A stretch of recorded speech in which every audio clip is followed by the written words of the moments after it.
A little bit about running a West Wing. It's Bill Daley, who was a White House Chief of Staff under President Obama. Mr. Daley, good to see you, sir.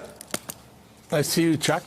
So I want to talk to you as an executive, not as a Democrat or a Republican, but as an executive. You've been a CEO and of a major Fortune 500 company and a White House Chief of Staff. First of all, why does John Kelly still have a job? I mean, because this staff has gone rogue. Yeah.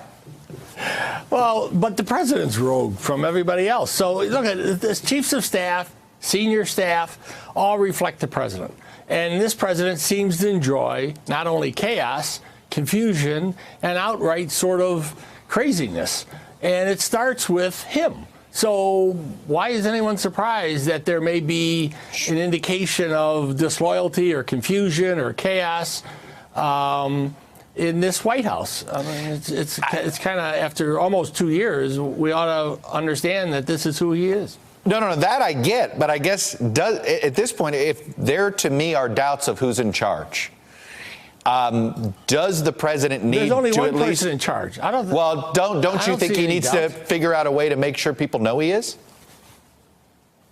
No, because if you look at his career, I mean, he's in charge in his little world of the White House and the Oval Office and the Twitter. He's in charge of Twitter, his Twitter account. And in his world, that's the most important part of his job, is sort of his personality and how he projects himself, and not the results of whatever the government's doing or policies or strategies. So look at this is all very kind of sounding crazy, because this is a very unconventional and very different sort of operation, starting with the president. So, all right, let me ask. You just got to get used to it. Well, that I hear you. I mean, I trust me. Every anecdote only seems to confirm a previous anecdote. Right. But do you, if you were in this position, would you feel that it was a must to find out who wrote this op-ed? If you were having a White House Chief of Staff, do you feel like you need to find that out?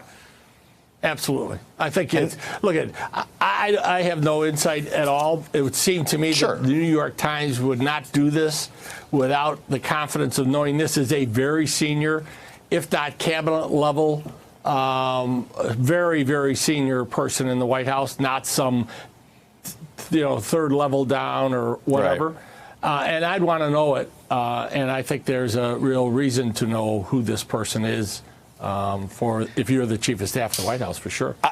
There's been some talk, I guess Rand Paul, who I thought used to be a libertarian, calling for lie detector tests, and the president thinking about it. And the last time lie detector tests were brought up, I think, was during the Reagan administration. Right. I know it sounds crazy, but I understand the paranoia if I were the president on this. So would I, but I do think lie detector test is an extreme. And George Shultz, who was the Secretary of State at the time, said he'd quit if somebody thought he was going to take a lie detector test. But look, it just highlights the sort of extreme nature of this sort of revolt by someone who must be awfully senior in this administration.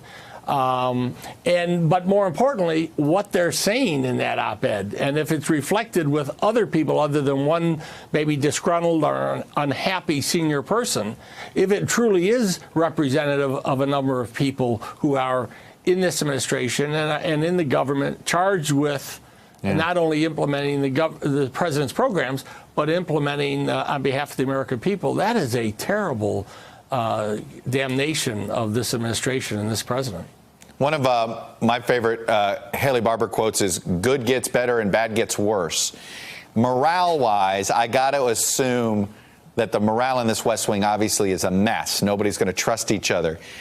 What would you do as a leader to try to restore at least some trust among staff with each other?